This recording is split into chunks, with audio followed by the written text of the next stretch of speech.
if I can just ask you to turn off your phones before we begin, so that they don't interrupt our speaker. Sure, absolutely. Before I begin our celebration this evening, because it is a celebratory event, I just want to take a couple of minutes to tell you all about what to expect in our program, the parallel programs here and at New Cairo during the spring 2016.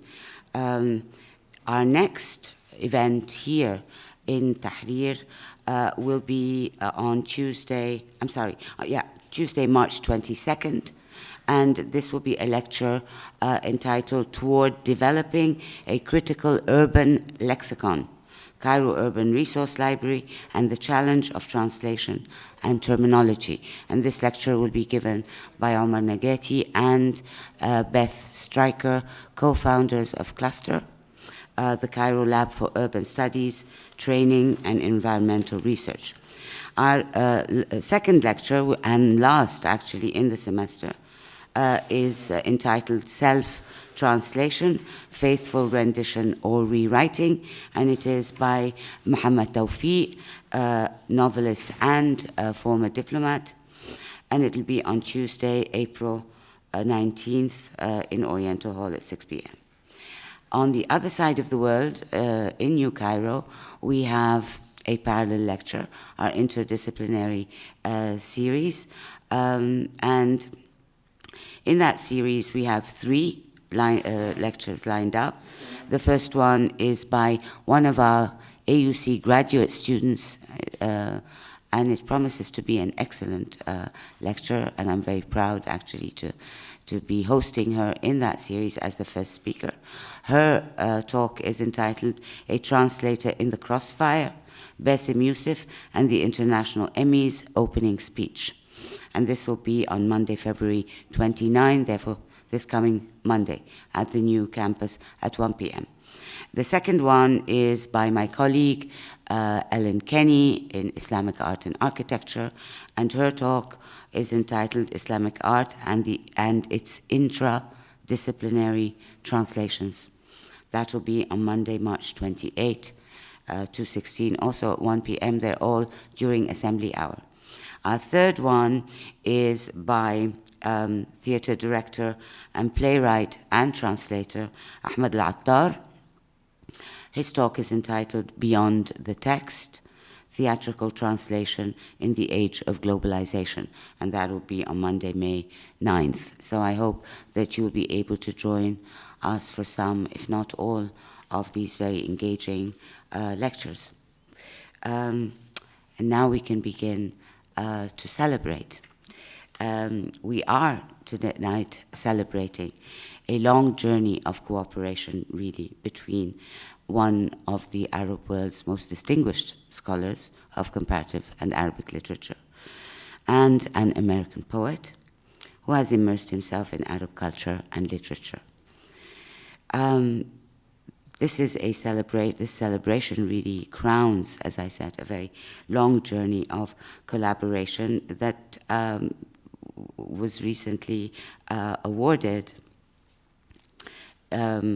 the Sheikh Hamad Award for Translation and International Understanding for the collaborative translation between Ferial Ghazoul and John Verlenden of the Chronicles of Majnun Layla and selected poems by Qassim Haddad.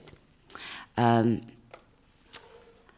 Ghazoul, of course, is no stranger to all of you here in the room. She is professor of English and Comparative Literature at the American University in Cairo and has been educated in Iraq, Lebanon, Europe, and the US, therefore, very global kind of background already. She has published extensively on medieval comparative literature and post-colonial studies and is the editor of Alif, Journal of Comparative Poetics.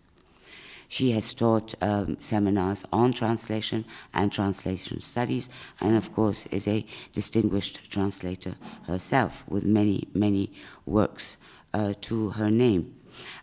She has translated and co-translated from Arabic into English, Arabic and French in the following genres: poetry, Muhammad Afifi Matar, Muhammad Sulaiman, Qassim Haddad, Fadwa Touqan, Murid Barghouti, Jabra Ibrahim Jabra, Sami Mahdi, Adonis, Mahmoud Darwish, Abdelmenem Ramadan, Amal Dunqul, Ibrahim Nasrallah, Anton Shammas, Nazik Al-Malaika, but also a translator of novels, Edward Kharrat, short stories by Anita Desai, autobiography, Muhammad Afifi Matar's autobiography, critical theory, Edward Said, Abdul Wahab Mu'addib, Louis Althusser, Paul Ricoeur, Charles Sanders Peirce, Michel Rifater, essays also, translations of essays by Ibrahim Al-Kouni, Ahla Mustaghanmi, Alifa Rifat, Abdou Wazin, Saadi Youssef, and the list goes on. These are only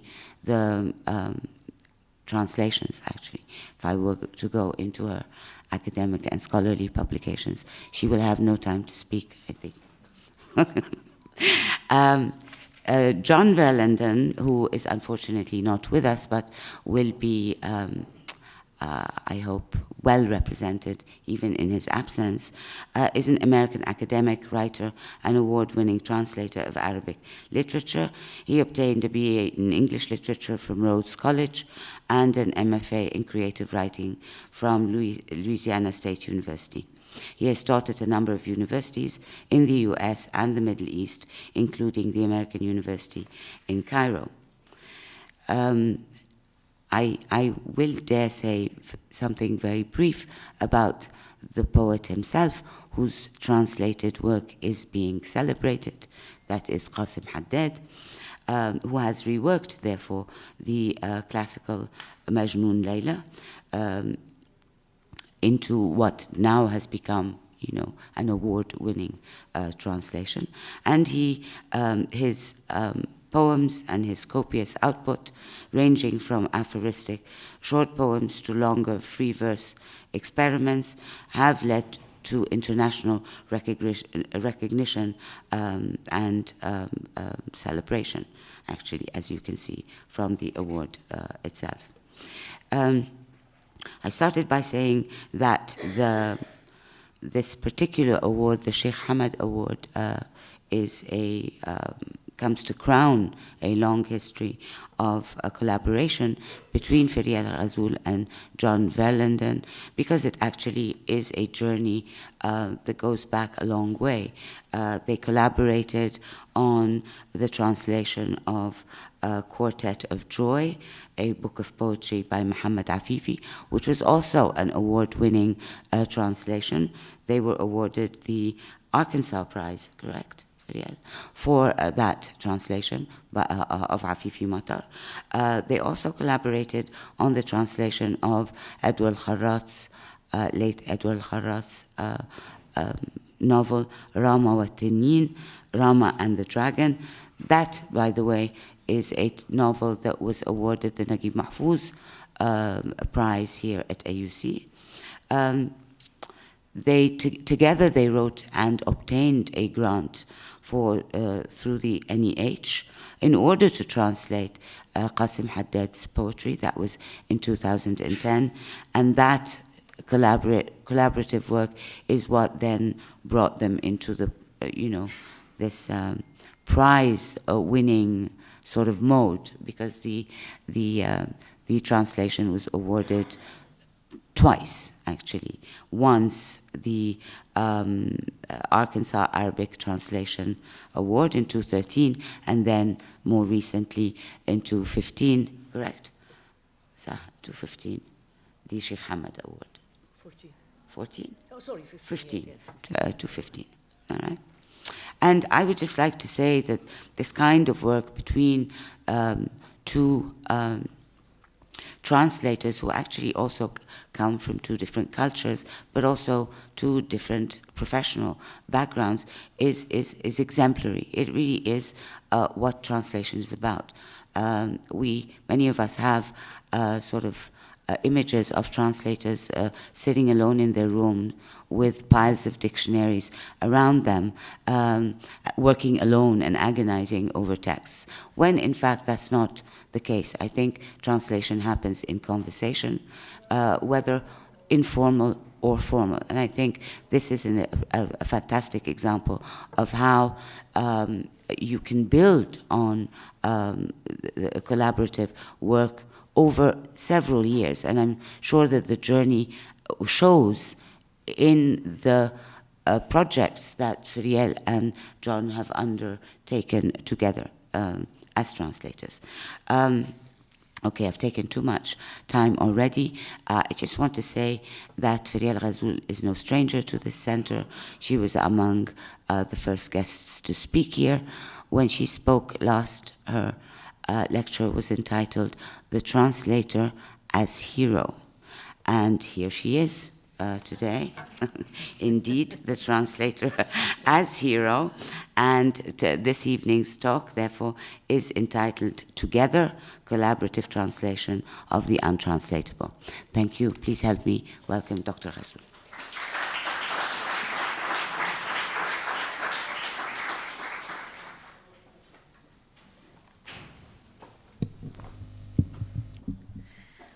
Is there a light here? Is there a light, Samia? A light? I can still read if they don't have one. There's no light. النور. I don't think it doesn't work. It's okay. It's okay.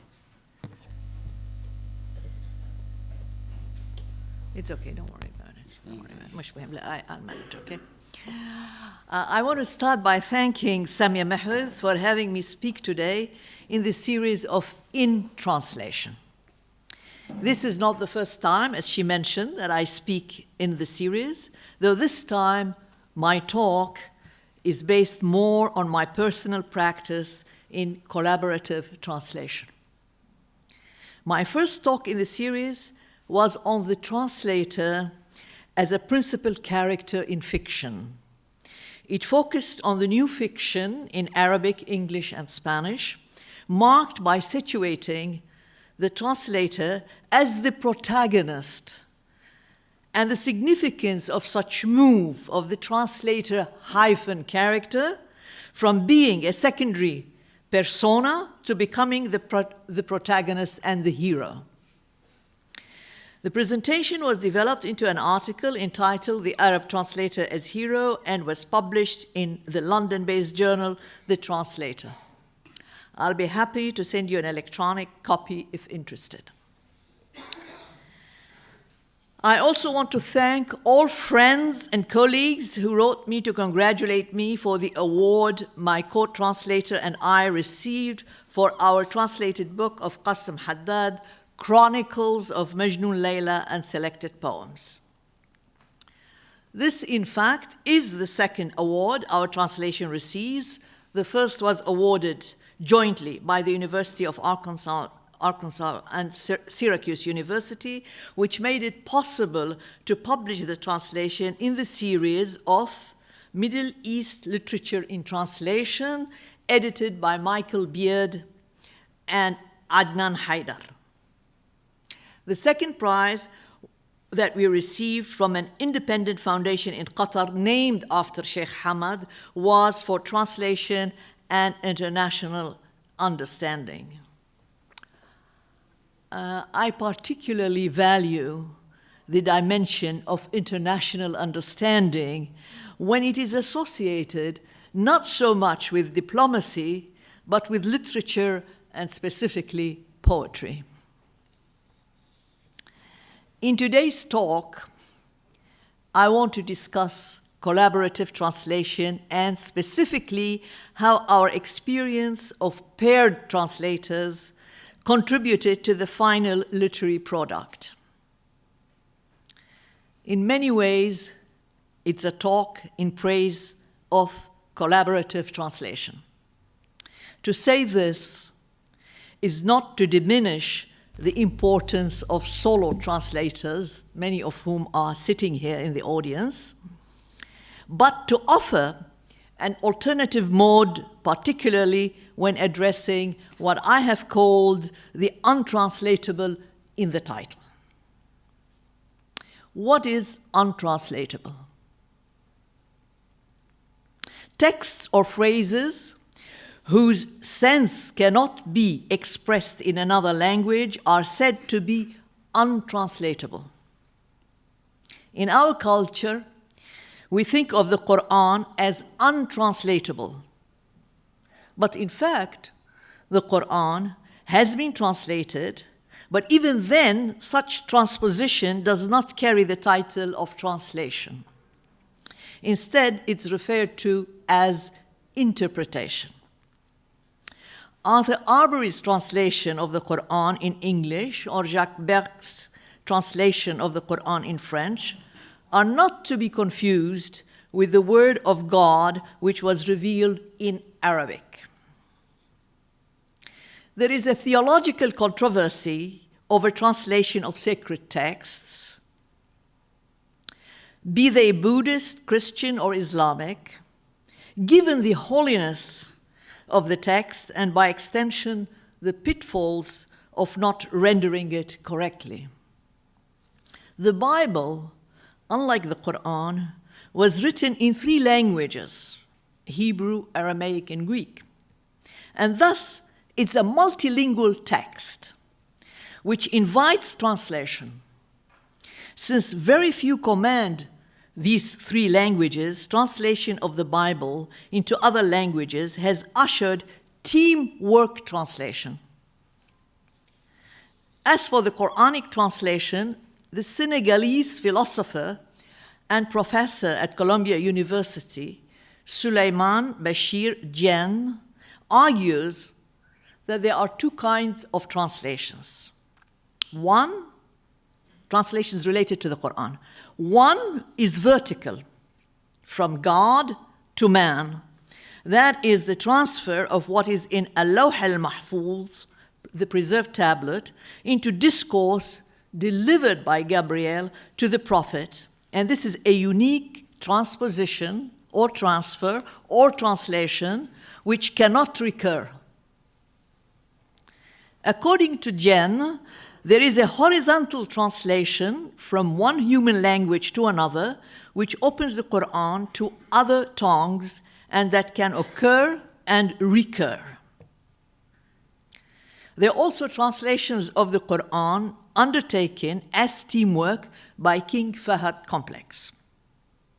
Team translation, whether that of scripture or of diplomatic documents, is usually pre-structured and hierarchical in organization, quite different from co-translation with its dialogical procedures. My own interest in the poetic text that is known as untranslatable, that's dubbed as untranslatable, the text that is anchored in its source language in such a way that when it's transposed into another, it loses its poetic quality.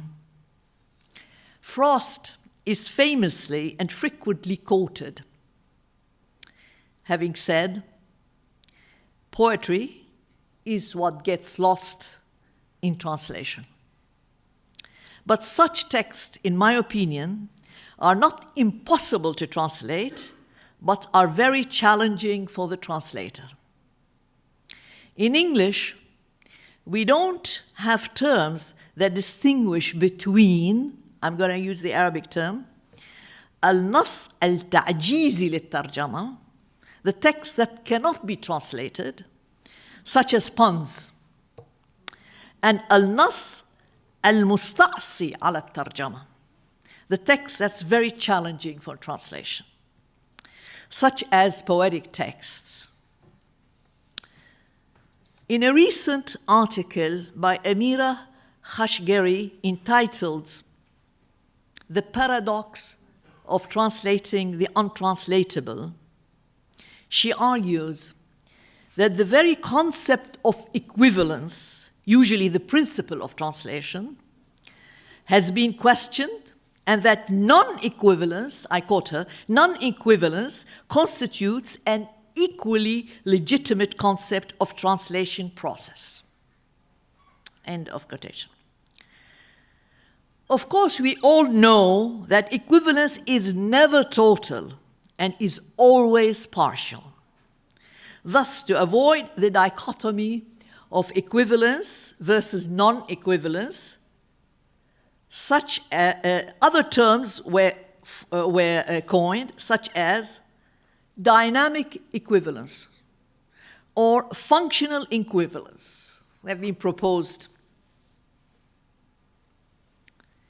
Surprisingly, but maybe not so surprisingly, not much has been written in translation studies on collaborative translation, although some are taking note of it and trying to theorize this subfield based on experience and practice.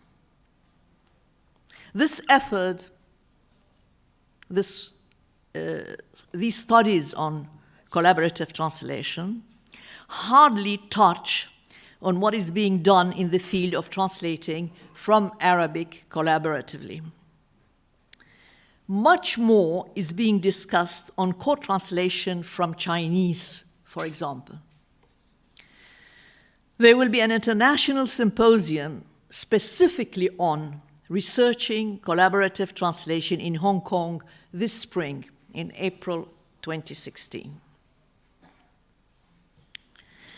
In my early practice and experience of translation, I learned something which I consider valuable from the renowned translator, editor, poet, and critic, Salma Khadra Jayusi, who asserted that only a poet can render a poem in another language.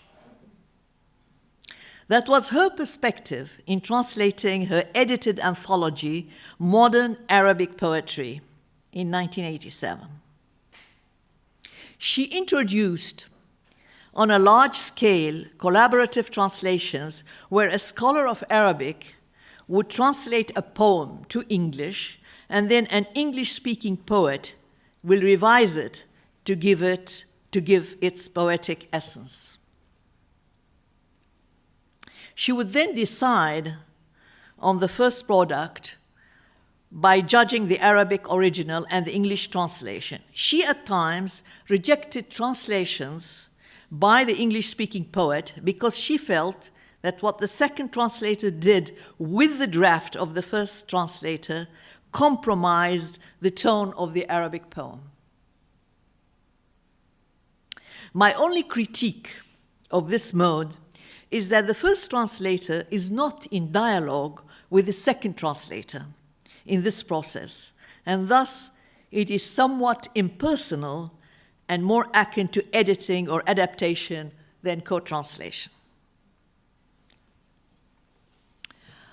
Let me at this point distinguish between confusingly similar terms, collaborative translation and cooperative translation.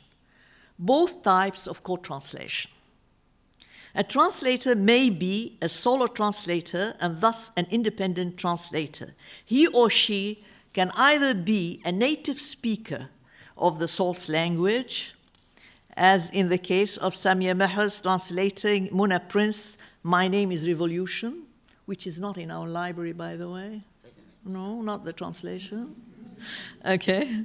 Or the translator is a native speaker of the target language, as in the case of Dennis Johnson Davis translating Tayyib Saleh, Season of Migration to the North.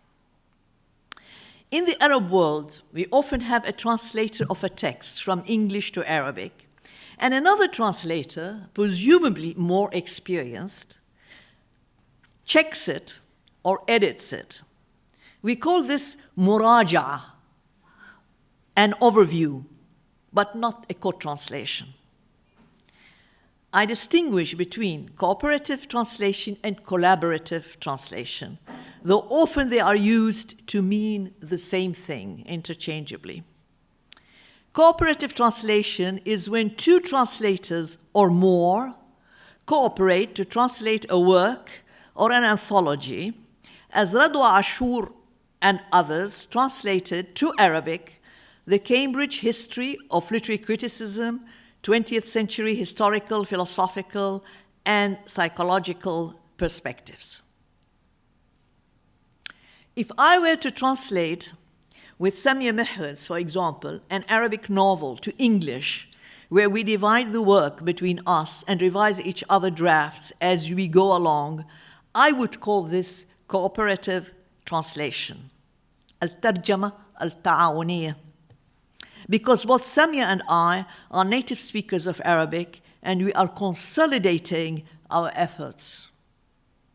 In the case of collaborative translation, al-tarjama al-tadafuriyya, there is a translator who is a native speaker of the source language and a translator who is a native speaker of the target language. They complement each other. When it comes to poetry and poetic texts, a scholar knowledgeable of the source language and a poet in the target language would be preferable pair. For as Jayusi had put it, only a poet can produce a poem.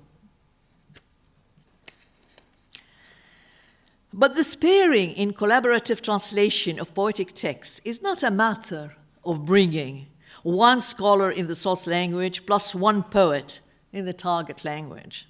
It's not a mechanical combination. There should be a symbiotic relation between them, a complementarity and dialogue.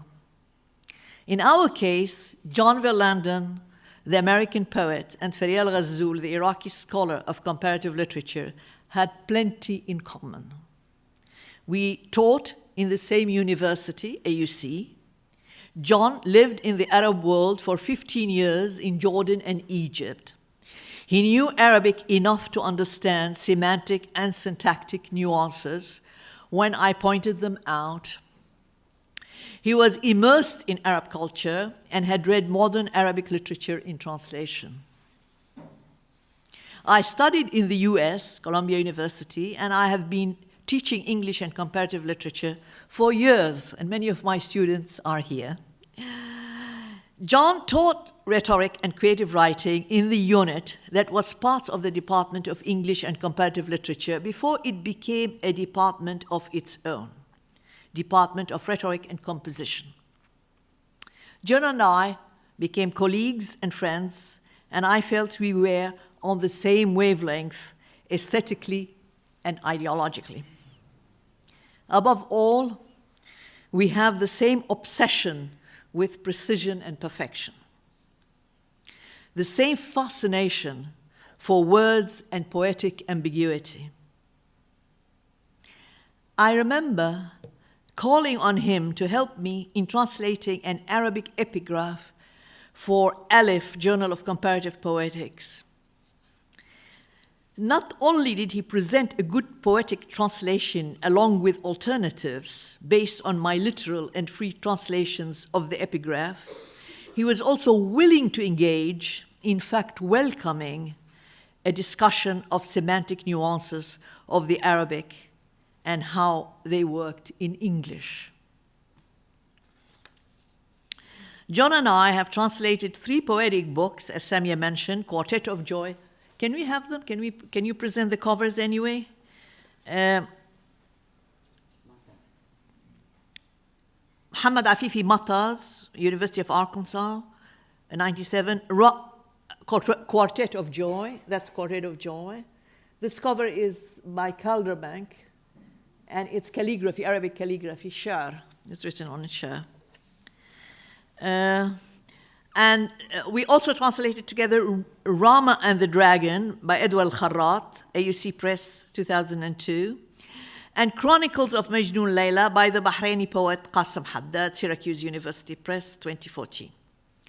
Now, anyone who is familiar with these works will know what a difficult, if not impossible, task we undertook to translate these works.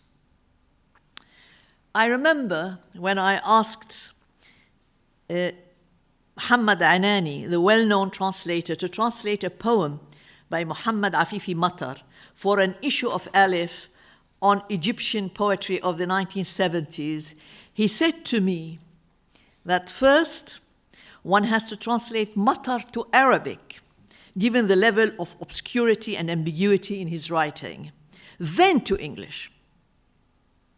As for Kharrat's Rama and the Dragon, which is a prose poem of epic length, the author himself, a well-known translator, said it is untranslatable. And yet, he was pleased with our translation.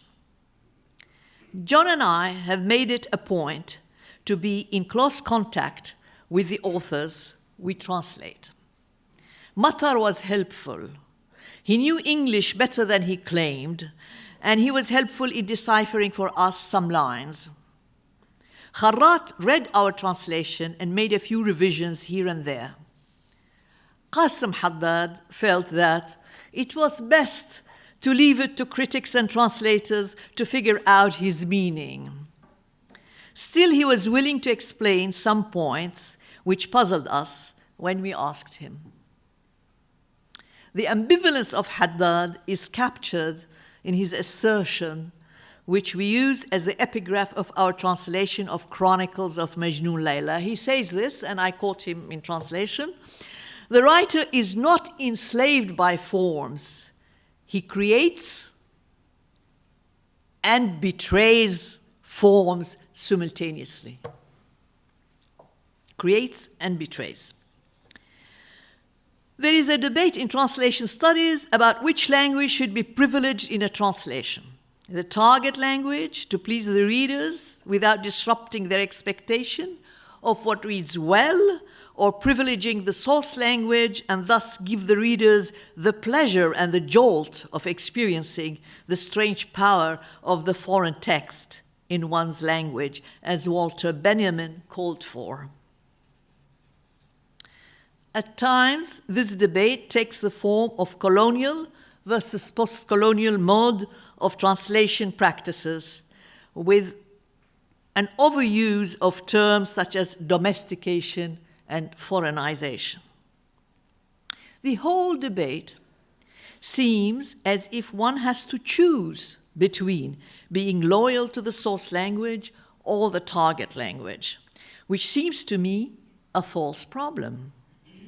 One can both be loyal to the source language and the target language, with the understanding that in poetic translation, loyalty is the interface of treason.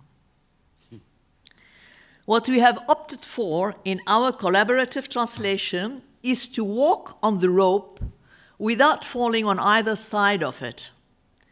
For us, it has never been a matter of bargaining between the target language and the source language, such as 50% for each in our collaborative translation.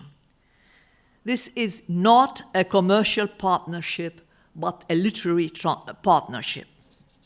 We want to reproduce the source, but keep its poetic allure in the target language. Let me, at this point, cite what John has recently written about collaborative translation of poetry, specifically for this talk. So the following is in his own words. So from now, for a few minutes, it will be John reading. I view my English language role as secondary to that of the primary translator, but of no less importance. I am ultimately responsible for the quality of the finished creative writing. That is not in truth the way things work, but that's how I feel. And feelings in the work of translation are essential. Let's look at it in a straightforward way. I rely on my primary translator to furnish me with the beginning text without which I could do nothing. But what I mean by beginning text is something more than a word-by-word first translation. It often includes a choice of English words for any single Arabic word, as well as notes about possible strategies of the writer that the primary translator is observing as she translates through the text. For instance, there may be a metaphor or a lengthy conceit or an extended allusion or a special tone that's being used. The primary translator must point these things out to me. This means the primary translator must not only be expert in the language, but in the culture surrounding the language, both now and in the past. Otherwise, she will miss important subtextual meanings that the writer originally meant to produce, often at no small cost of creativity and structural planning. In short, the primary translator must convey not only a draft, but something much more insubstantial or evanescent besides. She must convey the writer's direction and at least the hint of a sense of meaning, as well as the writer's peculiarities of language. Only in this way can a collaborator such as myself hope to do anything more than polish the first draft of translation. That would have a wooden product, as the word polish implies. So I listen hard to all these matters attending the first draft. I mean, we literally convene and speak about them in an office or preferably in a house setting where we can feel isolated from all the other tasks that surround a university office. When live conversation cannot be easily had, for instance, when I was living 7 hours removed in the United States, then the slippery art of email must be used, and used quite carefully with bulleted points and much proofreading before letters are sent. I then drew upon a lifetime of careful reading, instituted in me by my mother, who was a literature major and a valedictorian of her college's senior class.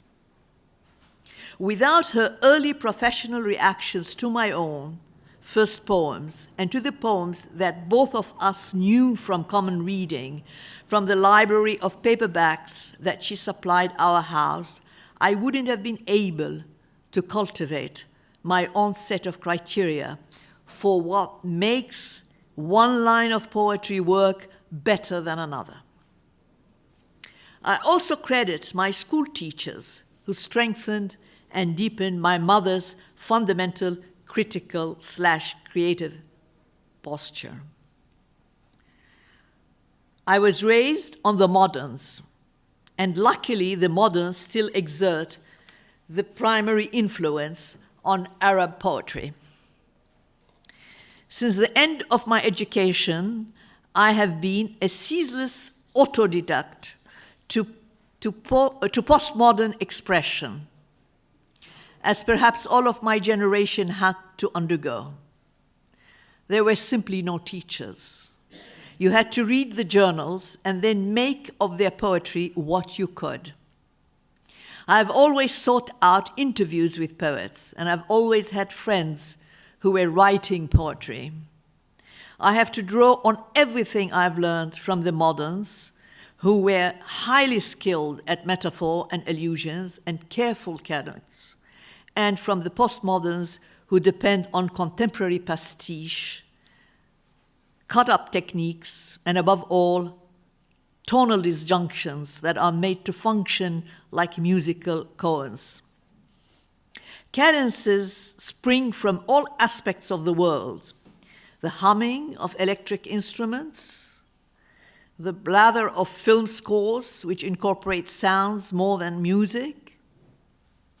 I put all these lessons about writing poetry in particular, because if you know poetry, you can deal with any other text to the final test.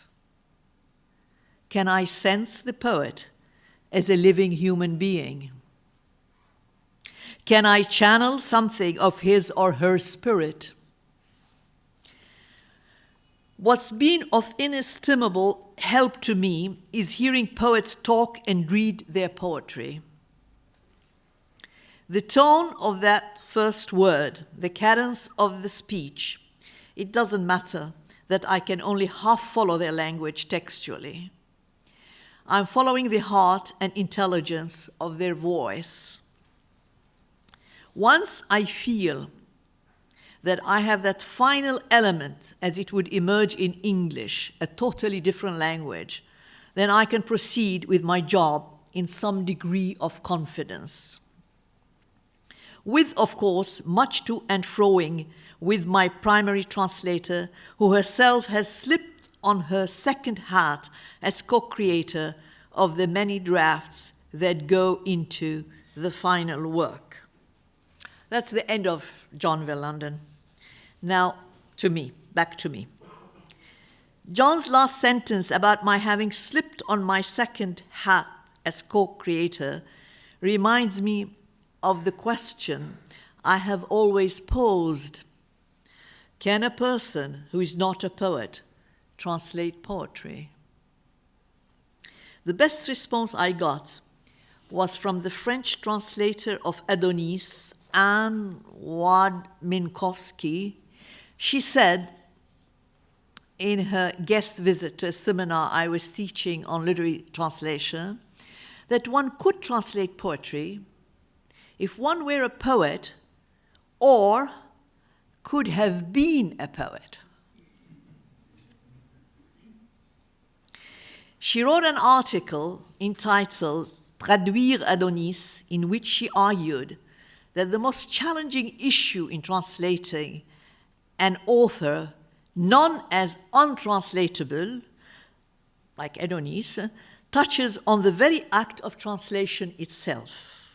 Such translations need knowledge of the language that allows the inner ear to capture the cadences on one hand, and on the other hand, allows the eye and memory to find the necessary connections between diverse families of words. This is what she said about it. She goes on to say, en dehors de texte existe un contexte qu'il faut connaître au moins un peu. Outside the text, there is the context, and the translator should know it a little, un peu. This context that Minkowski asserts the translator has to be familiar with is equally important for the reader to know. Thus, an introduction to the author and his poetics are necessary for the audience as well. More and more in translation and in translation studies, the expected audience is taken into consideration. In our introduction to our translation of Chronicles of Qassim Haddad, we provided a glimpse of Qassim's background, upbringing, and educated in Bahrain. He's also an autodidact. A short section on Haddad's poetics and literary trajectory.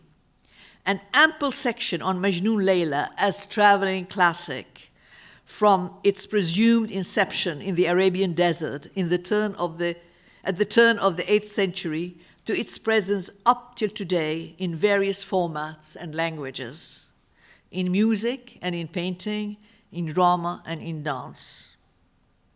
Finally, we wrote a section on translating a text that both presents Majnun Layla, that's the text of Qassim, while undermining the puritanical image of their love as it has come to be viewed.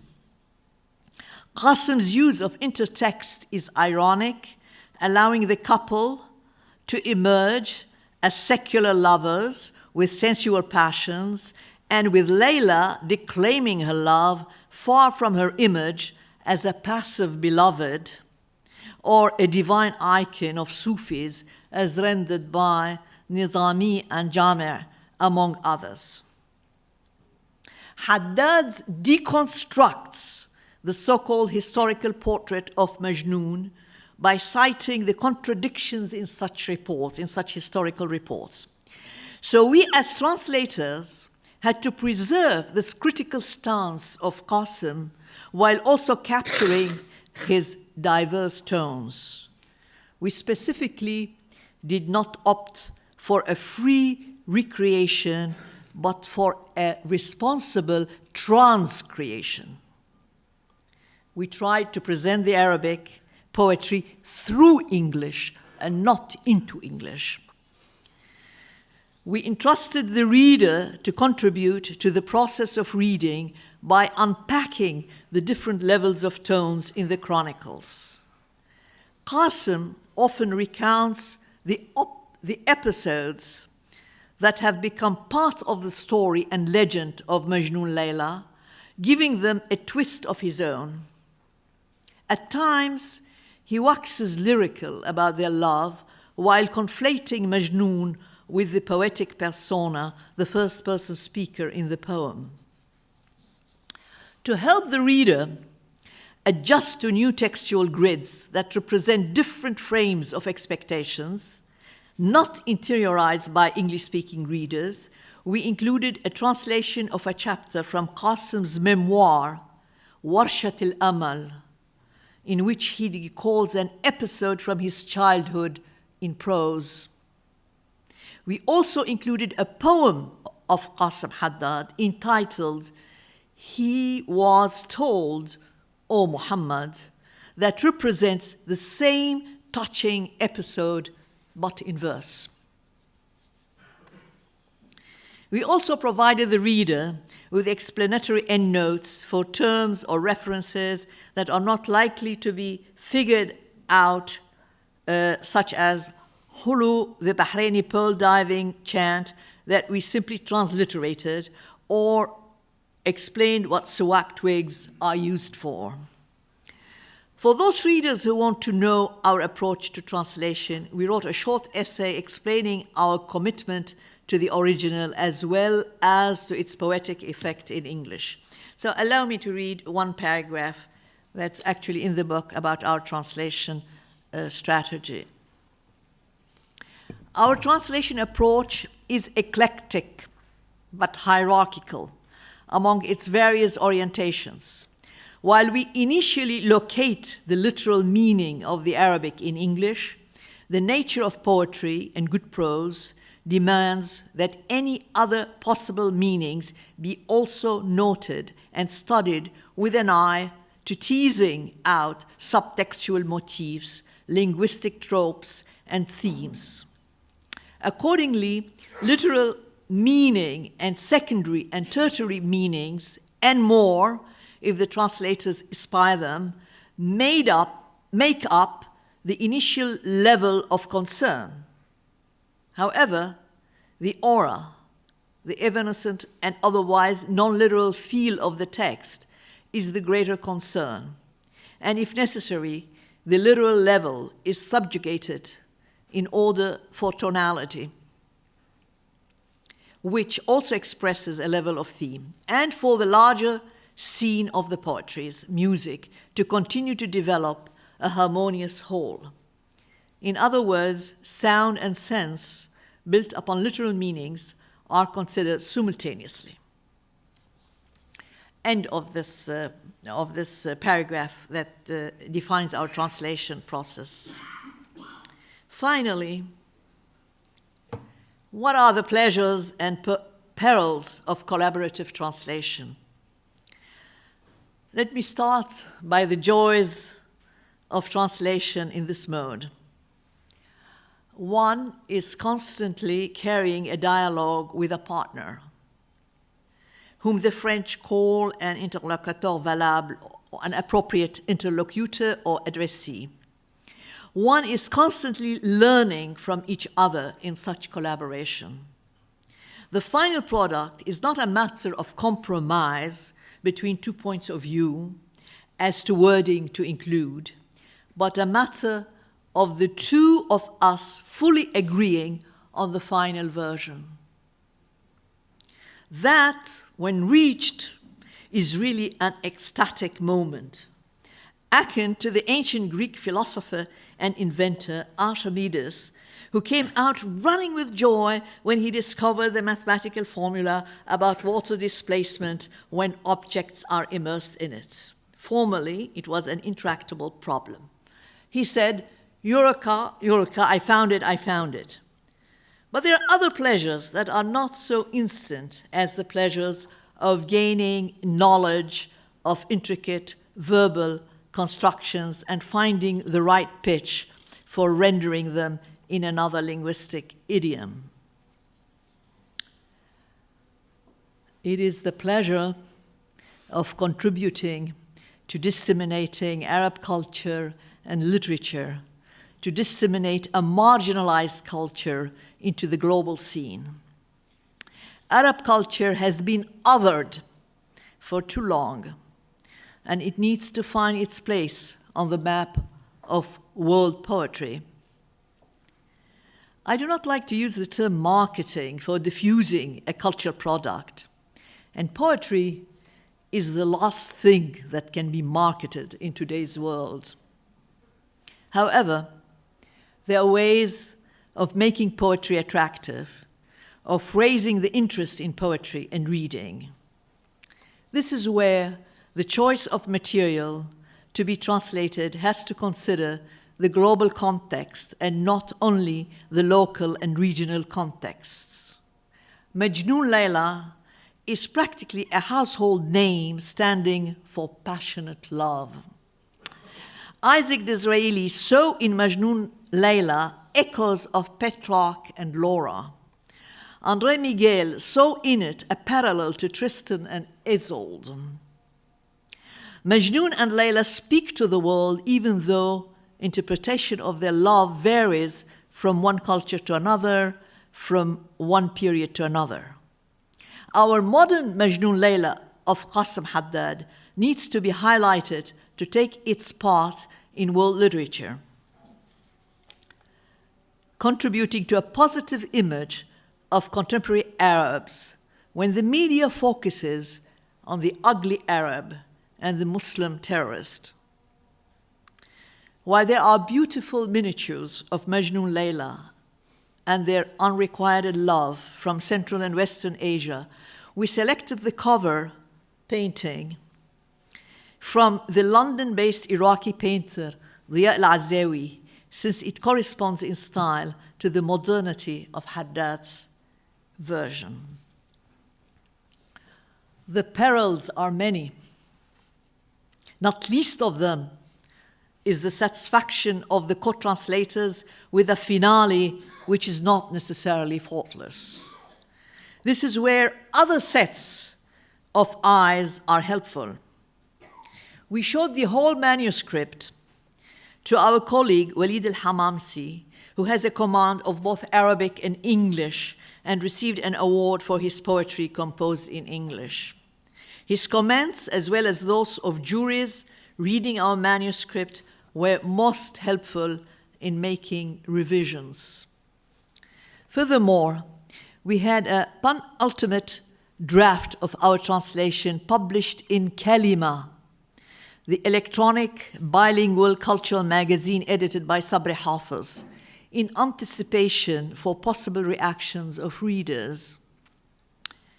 When I received an unsolicited note of admiration from the well-known specialist on Majnun Layla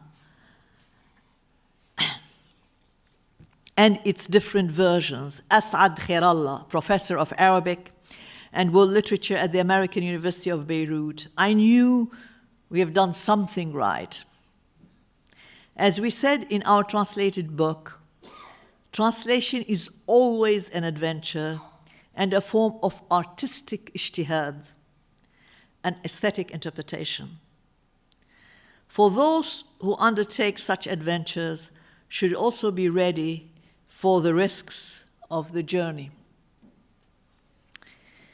Now, I ended my talk, but there are 3 poems I can read in Arabic, and then we can listen to them in English in the southern accent of John Verlenden, Louisiana accent.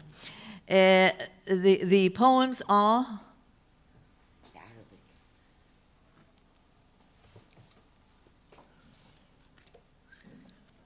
الفتنة.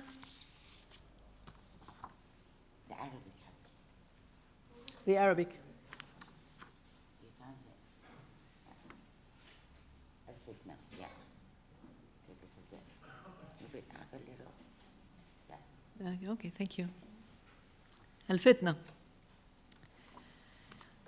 روى أبو الفرج الأصفهاني في أغانيه، وهو أغزر من نقل أخبار المجنون وأكثرهم نسجا ونقضا، كل ما يشكل على من يسعى لخبر كامل وحدث تام ونص غير مضطرب وموقف يحوطه اليقين. وفي هذا دالة على أن الرواية لم تكن تذهب إلى الخبر لكن إلى النص، وأن الحقيقة في هذا الموقف ليست بشيء، فالرواة يعبثون بالسيرة والأخبار تلهو بنا ويفتننا الشعر.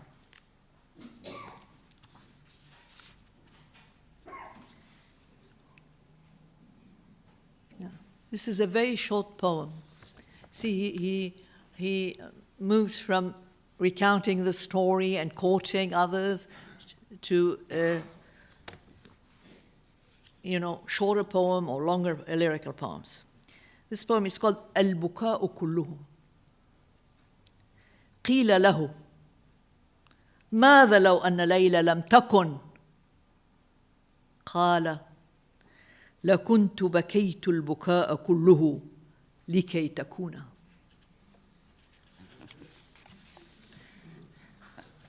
عجبي.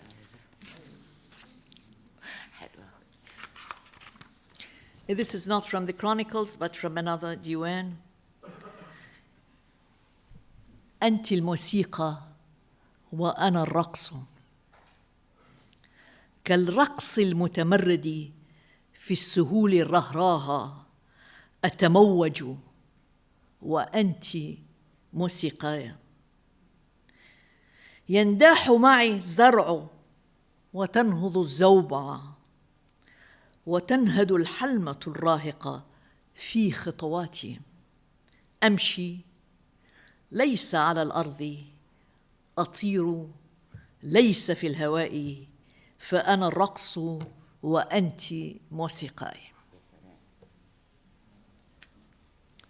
شكراً.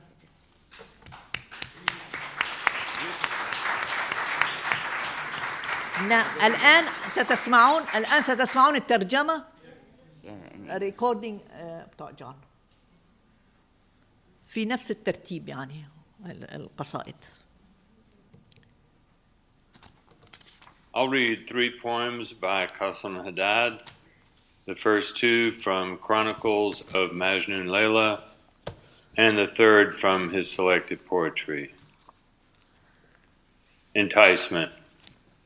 Al-Asfahani, the most prolific transmitter of Majnun's accounts, with brilliant command in weaving and unweaving Majnun's chronicles, related in his Agani all that compromises a complete report, a firm account, a coherent text, or a definitive position. No doubt this was a sign that Al-Asfahani's narrative failed to verify the full account, opting for the pleasing text. Thus, the truth of such assertions contains no significance. Transmitters monkey with the truths of lives, their anecdotes making monkeys of us, while poetry entices.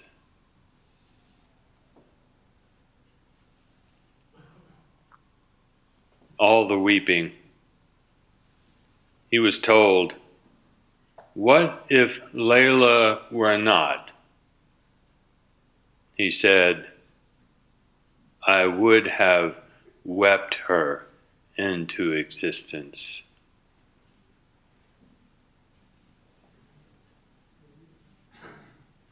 You are the music, I am the dance, from selected poems. Forbidden dance in the sweeping veils. I undulate, you, my music. Plants swell alongside me, a storm arises. The nipple of youth sighs, all in my step.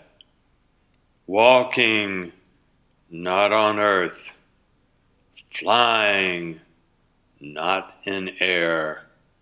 I, the dance, you, the music.